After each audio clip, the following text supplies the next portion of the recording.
आज आम जानिबा आम ओडिशारे थिबा श्रेष्ठ 5टी जलविद्युत प्रकल्प विषय।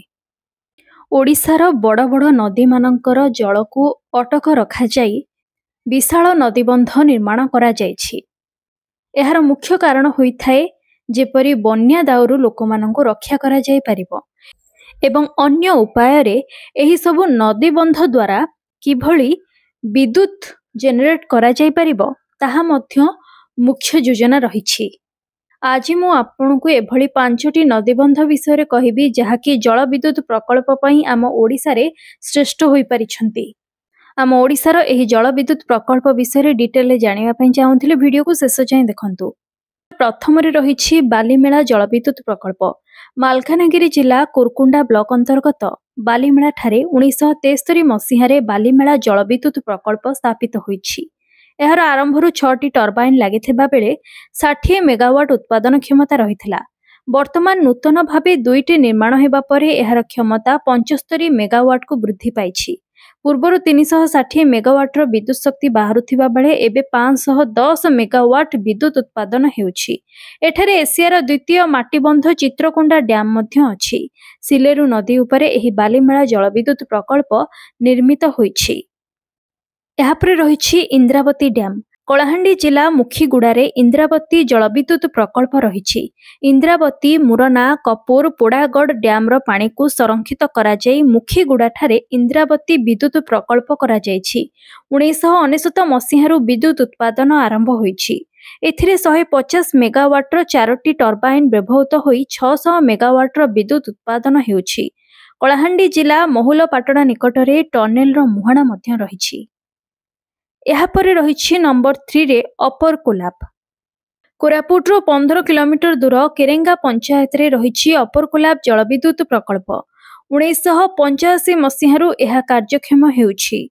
एथिरु दैनिक हाराहारी 50 मेगावाट विद्युत उत्पादन हेउछि।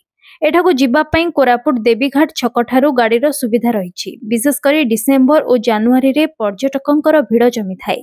कोलाब रे डैम सह पिलांक पई साइंस पार्क मध्य रहिछि। यापरे अछि माछकुंड जलप्रपात। आंध्र और ओडिशा सीमांतर कोरापुट जिला लमता ब्लॉक रो अनकाडेली पंचायत रे रहिछि माछकुंड जलविद्युत प्रकल्प। यह 1955 मसीहारू कार्यक्षम होईछि। एथिरे 6टी टर्बाइन रहिछि। एहार 120 मेगावाट विद्युत उत्पादन क्षमता अछि। 3टी रे 17 मेगावाट उत्पादन हेउथिबा बेले आउ 3टी रे 23 मेगावाट लेखाएं विद्युत उत्पादन हेउछि। पर्यटकंको बुलिबा पई रहिछि सुंदर परिवेश। सेथि मध्यरु डुडुमा जलप्रपात अन्यतम। यापरे रहिछि आम ओडिसार तथा एशिया महादेशर सर्वबृहत नदीबंध हीराकुद। संबलपुर जिले में रहिछि एशियार बृहत्तम नदीबंध हीराकुद। यह संबलपुर सहर ठारू 15 किलोमीटर दूर रे रहिछि। 1948 मसीह रे एही बहुमुखी नदीबंध योजना आरंभ करा जायथिला। एहार दैर्घ्य 15,748 फुट। एथि मध्यरु माटी बंधर दैर्घ्य 11,980 फुट और कंक्रीट बंधर दैर्घ्य 3,768 फुट रहिछि।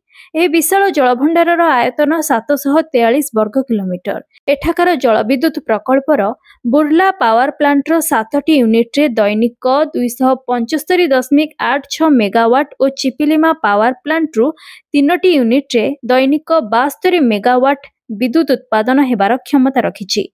मात्र वर्तमान सबु यूनिट चालू नथिबारु बुर्ला रे दैनिक 195 मेगावाट और चिपिलिमा रे 44 मेगावाट विद्युत उत्पादन हेउछि। सूचना अनुसार 1957 जनवरी 13 तारिख रे तत्कालीन प्रधानमंत्री पंडित जवाहरलाल नेहरू एही बहुमुखी नदीबंध योजना को उद्घाटन कराइथिले।